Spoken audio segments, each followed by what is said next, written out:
I used to work for a long time at Hinchinbrook Hospital in the laboratories, along with John Pickerskill and several other people. My main role was running blood tests, either looking at renal function, kidneys, liver function, monitoring diabetes by measuring HbA1cs.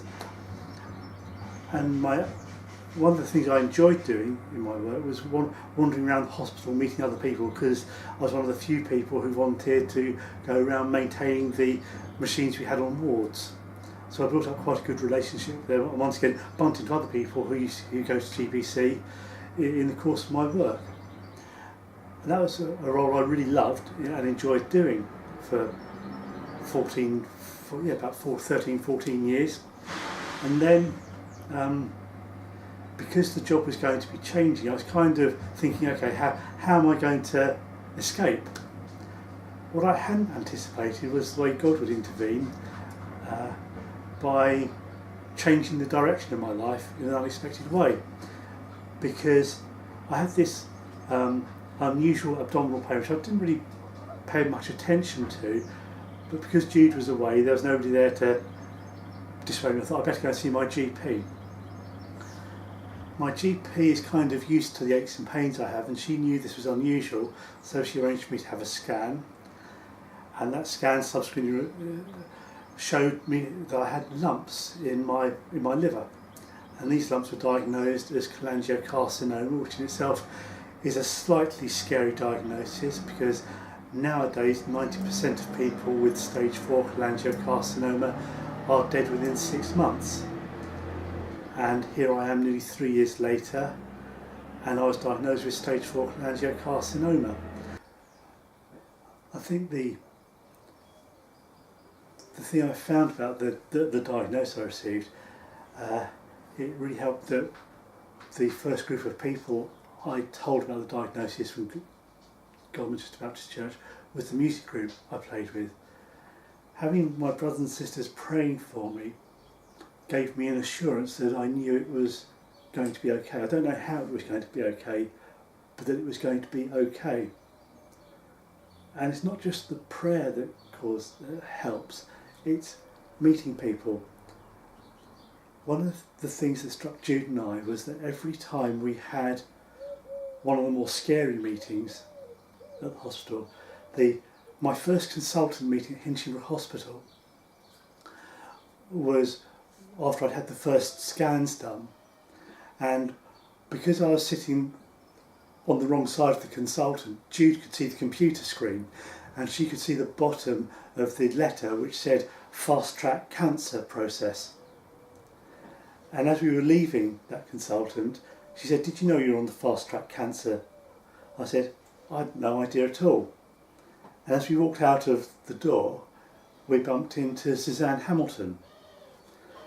The Monday after we'd been told about all the horrible side effects of chemotherapy, or the possible side effects of chemotherapy, none of which I suffered, we came out of the Woodland Centre at Hinchinbrook Hospital feeling a bit like rabbits in headlights, because we were while we knew God was dealing with it somehow, we didn't know how he was going to deal with it.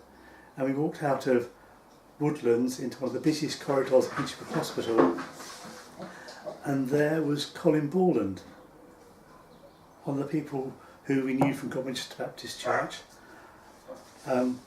My first day of chemotherapy, I walked into the lab tea room to have a drink of water because I was desperately thirsty, and the first person I bumped into was John Pickerskill. And it seemed at every point along the way where something nasty could be happening or something scary was happening, it's as if somebody was going ahead of us, because nothing terribly spiritual was shared.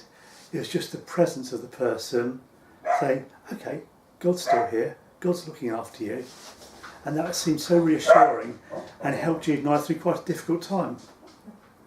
One of the most useful things I've found about chatting to people, is using Facebook.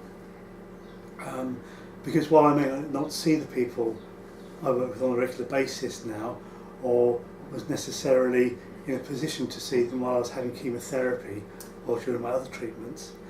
It was great to be able to post on Facebook how I was feeling and what I was doing. And I remember one of the postings I made on the first day I received chemotherapy, and my mobile phone app had a random Bible verse on it, and this was Jeremiah 29:11, and in the message it says roughly, I know I have plans for you, I have plans not to harm you, but to give you the future you hope for. So I published that on the morning I went in for chemotherapy on Facebook. And one of the first people to respond was somebody I worked with who had never expressed any interest in faith at all. And it seemed that there were a number of people I worked with who saw that Facebook posting, and rather than just like it, there was a comment passed, oh, there's somebody up there looking after you, I'm sure it will be fine. And then I've been asked questions about prayer and things and why I think it's important. And as my first set of chemotherapy finished, my second one started, I had another random verse on my phone, which happened to be Philippians chapter 4. And I always like this verse in the message again. Don't fret or worry. Instead of worrying, pray. Let petitions and praises shape your worries into prayers, letting God know your concerns. Before you know it, a sense of God's wholeness, everything coming together for good, will come and settle you down. It's wonderful what happens when Christ displaces worry at the centre of your life. And once again, I posted that verse on Facebook, and once again, a lot of the respondents were people I had worked with, and I found it was a great way of saying thank you to them for their continued support, their encouragement, because every word, every hug,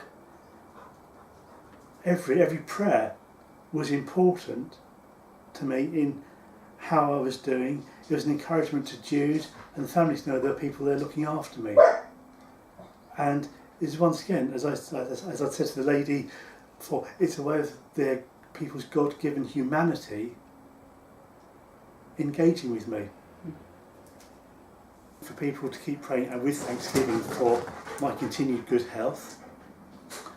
I think I still have the lumps inside me, although they're not doing anything.